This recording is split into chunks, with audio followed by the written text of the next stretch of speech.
Neuspotter, NS-465, is a highly sophisticated, unmanned reconnaissance drone developed by the Strahl Democratic Republic, SDR, to gain a tactical edge over the independent mercenary army. Ordered in March 2883, but delayed until late 2884 due to severe shortages of anti-gravity units, the Neuspotter represents a leap in SDR technology, utilizing a silent anti-gravity drive and advanced sensor arrays to conduct high-speed, long-range scouting. Though intended for mass deployment, its complex production requirements meant it was often restricted to high-value missions where its skittish but effective AI could gather intel and flee before being engaged. Its unique hovering design was so successful that its sensor head was later repurposed for other iconic units, such as the bipedal Luna Gans Walker. Hello and welcome to another episode.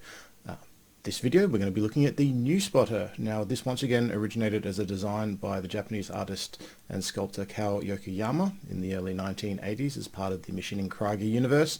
The first injection molded plastic kit was released by Nito in 1985 and the design has remained pretty memorable ever since its origins. The version I'm looking at here is the 50mm sculpt by Jaden Bar for Slaves to Gaming's Ma.K at 15mm. So a couple of thoughts on the design.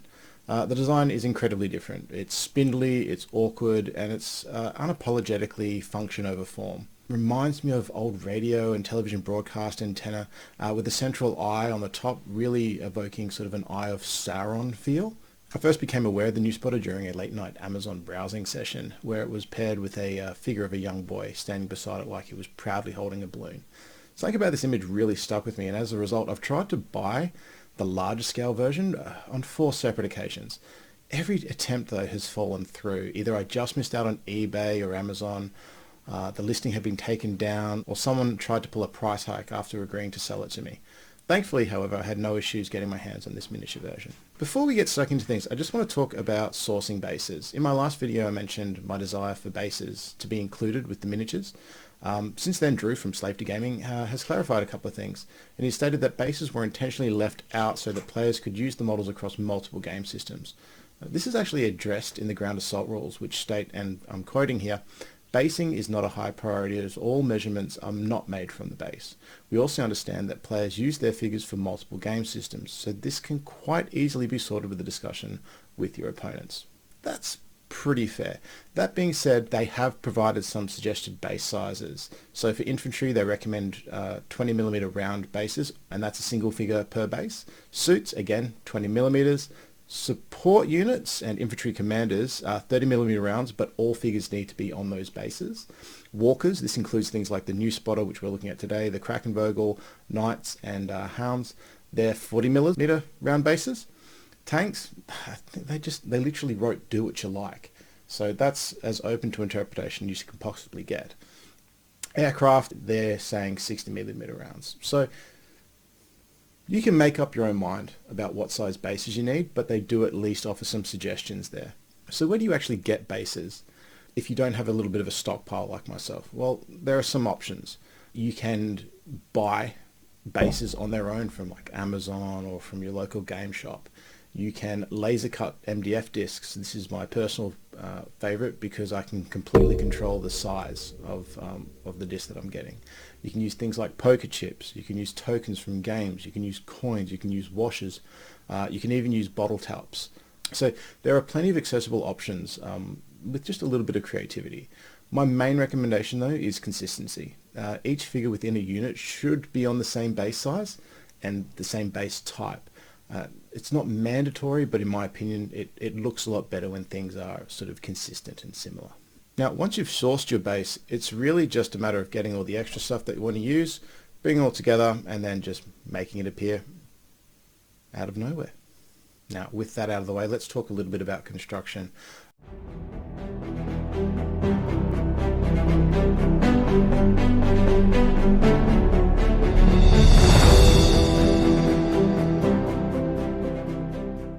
Assembly is really simple, but the model is quite delicate.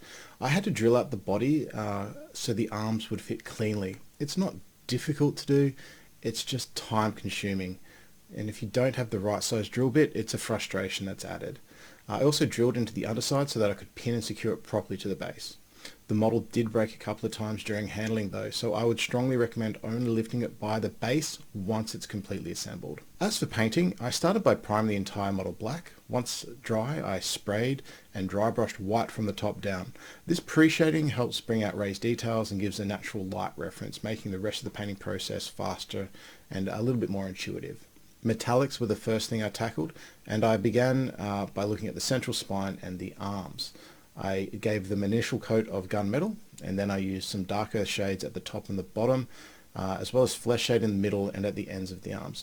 The reason I did this is I wanted to create a subtle light to dark transition before applying another light dry brush of gunmetal, just to add a bit of visual interest that isn't hitting you over the head. I'm going for subtlety here. Once the gunmetal dry brush had dried, I then went over it once again with a lighter, bright silver. The camouflage was my next step here. Just like what I did with my Gustav models, I did 2 thin coats of beige over the main armor and body panels, and then using a stippling motion, I applied yellow ochre and German grey to create a worn camo pattern. Once again, the goal wasn't to create perfect shapes. I'm just trying to break up the large flat areas with a random texture that looks somewhat natural. Once this was dry, I applied an earthshade wash to tie everything together and add a little bit more depth. The final details were the central eye. I didn't necessarily need to paint this, but in a few reference images I saw it was sort of painted gold. And I did that on the Gustav, so I did it here again. After all this, I did apply some decals using leftovers from my 40k stockpile. And then I applied a light wash of flesh shade, I'm pretty sure it was, to tone them down and blend them into the work that was already there. You can also use Microsol if you want to add a bit of texture to the decals. What it does is it softens them in a really nice way so that it doesn't look like a decal, it actually looks like you've painted it on. It can be tricky to use, but Microsol and Microset, if you can get your hands on it, have a bit of a play with it. You might be surprised by the results you get. Now the base was fun. This was cork painted brown and dry brushed with a lighter brown over the end. And then the sand was just like the other bases previously. I gave it a coat of plasma red contrast paint and allowed it to pool naturally. I then applied earthshade wash to deepen the recesses. I dry brushed some vermilion over the top to restore those midtones, and then I gave it a final dry brush of yellow ochre on the highest points. Once this was complete, I applied a matte varnish and painted the rim charcoal for a clean finish. I also added grass tufts in a few different shades. Final thoughts. This is a genuinely unique model that adds an interesting tactical element to the game. It's also made me really curious about the Krakenvogel, which is a Neuspotter variant. The details are simple but effective, and they're present without being overdone. If I were to build another, I'd love to find a scaled boy figure to include on the base, mimicking the original large-scale kit visual that I have that's so solid in my mind.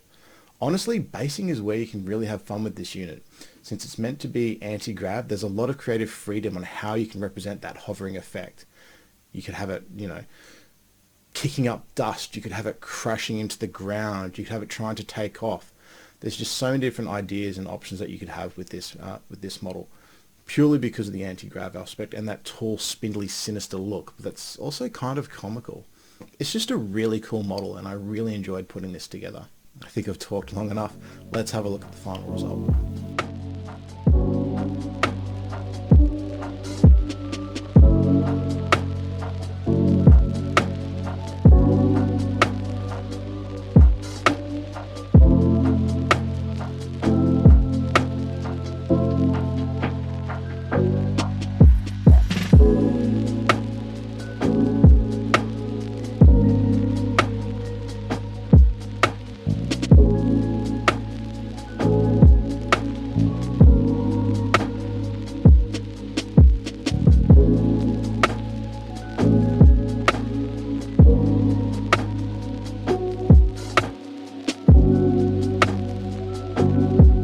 Thank you for watching, and I hope to see you next time.